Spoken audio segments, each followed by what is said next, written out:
The short answer is sort of a lot.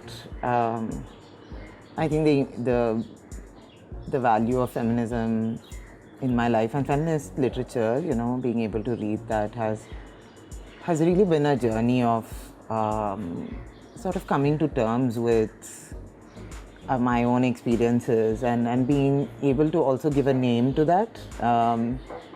And say call it patriarchy, for example. I think that's like really what feminism first did for me. And to sort of validate this sense of injustice maybe that I felt. And yeah, I think that's so it's really important, and it still continues to inform a lot of what I do. So when I was in undergrad, I studied literature along with psychology, and I remember that being like at least the formal introduction of the word feminism in my life, like feminist literature. And I had these amazing women teachers in the Department of Literature, and I think reading feminist literature was like the first time I began to think about it in this way, and think about the difference as a difference, between how, say, how men were treated and how women were treated. So I was like, 18, 19 then?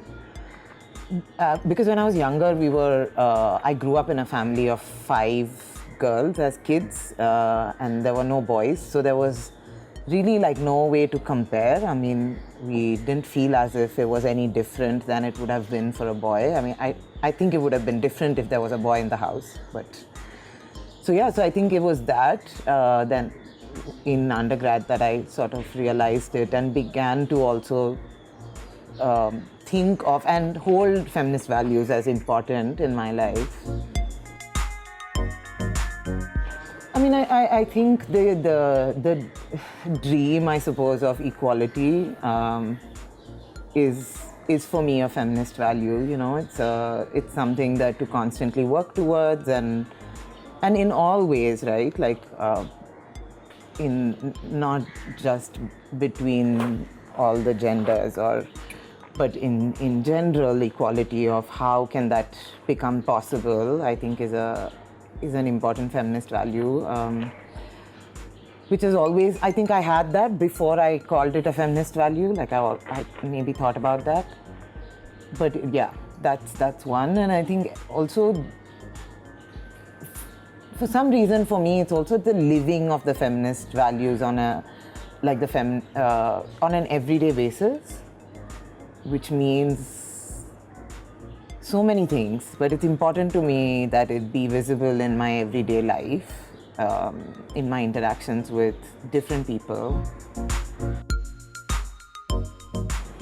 I don't know if there's an anecdote, but I feel it's a very, I feel like it's an anti-violence stance, anti-patriarchy for sure, but more specifically, I feel anti-violence somehow. I feel like feminist values are values of nurturance and empathy and kindness, which are really important to me, and vulnerability and emotion, So I think feeling like really thinking anti-violence on a very everyday basis in the work that I do, and so thinking about punishment or even those kinds of things as violence, and feeling very anti all of that.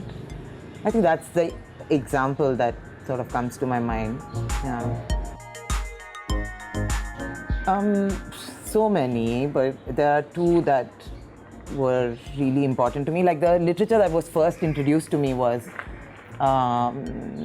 feminist literature writing, Virginia Woolf and Mary Wollstonecraft and these people. And I remember this essay which is called A Room of One's Own, which I just loved, about needing a room of your own. And another book, so Seeing Like a Feminist and Living a Feminist Life. These are 2 books that were really important. So I was thinking that of late, I think I've been reading a lot more queer feminist literature, and that is another, you know, exploration of going beyond the gender binary also. That's been an important also step in thinking about this. And